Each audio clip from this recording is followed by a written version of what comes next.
Yang pertama, kapan orang mati? Yang kedua, di mana orang mati? Yang ketiga, bagaimana orang mati?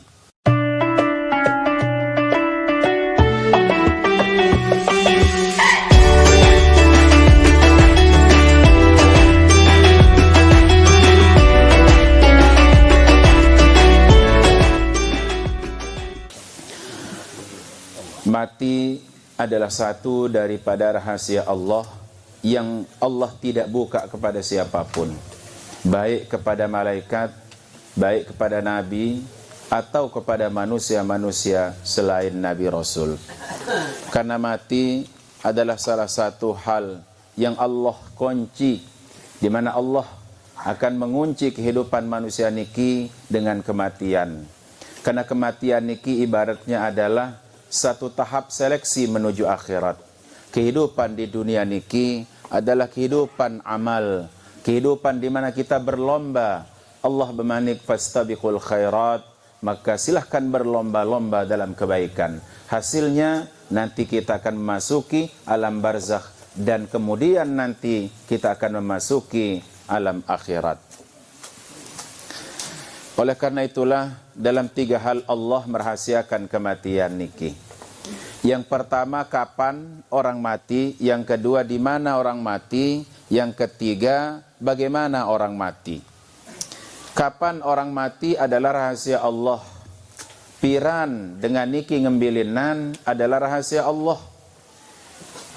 Ketika seseorang meninggal dunia, dibahasakanlah dengan bahasa tiang pelungguh sami sebagai manusia, ngembilinan, ngelaluan. Padahal orangnya masih di depan kita. Kita salati, kita mandikan, kita kafani, kita salati, kita sebut yang ngembilinan, wah makaken, ngembilinan, wah papu, lalo, wah tua. Padahal orangnya masih di depan kita. Sang ngembilinan niki adalah, itulah hakikat manusia. Adapun saandot niki hanya kerangkeng kedit. Hanya tempat bersemayamnya ruh, itu yang akan hancur dan hanya tersisa ajbud dzanab, yaitu ajmud dzanab nikilah yang menjadi benih yang dibangkitkan manusia pada tiupan kedua nanti di padang mahsyar. Kapan orang meninggal dunia adalah rahasia. Kenapa dirahasiakan? Agar tiang pelungguh sami siap-siap. Amun narak pengumuman, ada pemberitahuan kapan tiang pelungguh sami meninggal dunia, sepin pekan, sepin kantor. Seandainya ada kalendernya, jadwal orang meninggal dunia, maka tentu kehidupan niki terhenti nikmatnya, terhenti sejuknya. Seandainya seseorang makin berumur 50, akan meninggal pada usia 51, setahun niki pasti dia tidak akan bisa nikmati. Bahkan sejak kita lahir pun kita tidak bisa nikmati hidup niki, maka sunnatullah akan terhenti, roda kehidupan tidak berputar lagi. Sehingga Allah kemudian rahasiakan kapan orang meninggal dunia. Pada usia berapa? Wallahu a'lam. Tidaklah Nabi mengabari, juga tidak malaikat memberikan isyarat. Yang kedua, di mana orang meninggal dunia juga Allah rahasiakan. Bangkat, kantor, tempat ibadah, semua dirahasiakan oleh Allah. Kematian tidak lagi mengenal status. Petani tidak wajib mati di sawah, pegawai tidak wajib mati di kantor, kiai tidak wajib mati di masjid. Ada ahli maksiat mati di masjid, ada, karena semalam dia istighfar taubat kepada Allah Subhanahu wa taala. Ada ahli ibadah mati di tempat maksiat, ada, karena mungkin dia ada i'rad kepada Allah, suudzon kepada takdir Allah, sehingga keluar dari garis-garis GBHN Allah Subhanahu wa taala.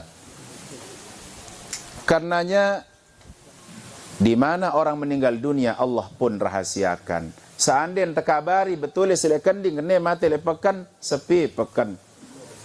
Mati le kantor darat dengan yang lamar jadi pegawai negeri. Mati le rorong borong terbeli motor. Okay. Apalagi nak mati yang nak marari hak kali kedua unin borong dengan poligami. Mohon maaf. Dirahasiakan oleh Allah Subhanahu wa taala agar kehidupan niki Berputar, berjalan, berputar, berjalan. Yang ketiga, bagaimana orang mati pun dirahasiakan oleh Allah Subhanahu wa ta'ala. Ada orang mati dalam keadaan sujud, sebaliknya ada orang mati dalam keadaan mabuk. Ada orang mati dalam keadaan insaf, ada orang mati dalam keadaan taubat, ada orang mati sebaliknya dalam keadaan maksiat. Kata Imam Al-Haddad, kalau engkau ingin mati dalam keadaan taat, maka yakinlah perbuatan terakhirmu, detik-detik kamu menghirup udara, itu adalah hari-hari yang terakhirmu. Ketika kita memegang tasbih, berzikir la ilaha illallah, la ilaha illallah, yakinlah inilah napas-napas terakhir, maka kita akan khusyuk dalam berzikir. Begitu juga ketika kita mengerjakan maksiat, yakinlah bahwa ini adalah yang terakhir, maka kita insya Allah akan bangkit dari tempat itu dan akan insyaf dan taubat kepada Allah Subhanahu wa ta'ala. Nabi bersabda, sallu salatal muwaddi, salatlah seakan salat ini adalah salat yang terakhir. Jadi makin kita kehilangan sahabat yang begitu ramah, sahabat yang melewati masa-masa bersahabat dengan begitu manis. Kelebihan orang itu adalah ketika dia mampu mengelola hatinya. Zikir 1000 tiap malam tidak manfaat kalau hati masih kotor. Guru besar Tiang Pelunggu Sami Al-Habib Zain bin Ibrahim bin Sumit mengatakan, syarat orang menjadi waliullah itu hanya satu, salamatus sadri bin nas. Dia mampu mengelola, memanage hatinya dengan manusia.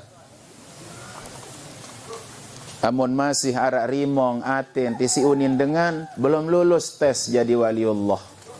Kalau masih terhina dengan hinaan orang, berarti kita masih terhina.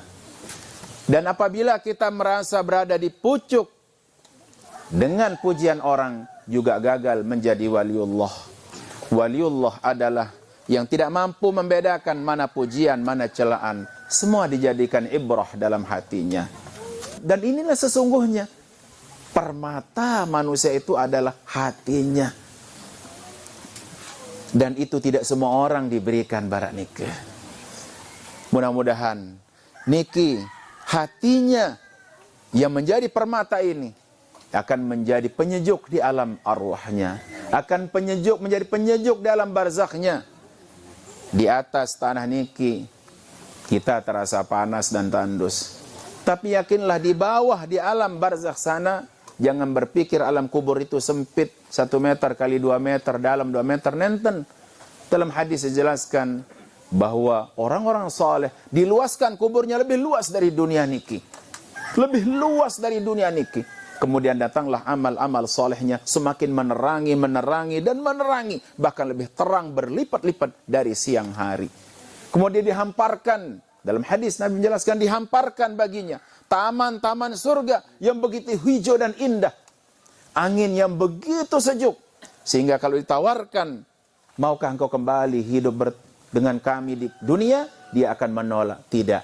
Kami tidak mau kembali ke dunia. Tempat kami sudah lebih baik beribu-ribu kali. Nikilah yang dijanjikan di dalam doa yang kita baca setiap kita salat jenazah. Allahumma ja'al qabrahu radatan min riyadil jannah wa la taj'al qabrahu hufratan min hufarin nar. Ya Allah, jadikan kuburannya taman dari taman surga.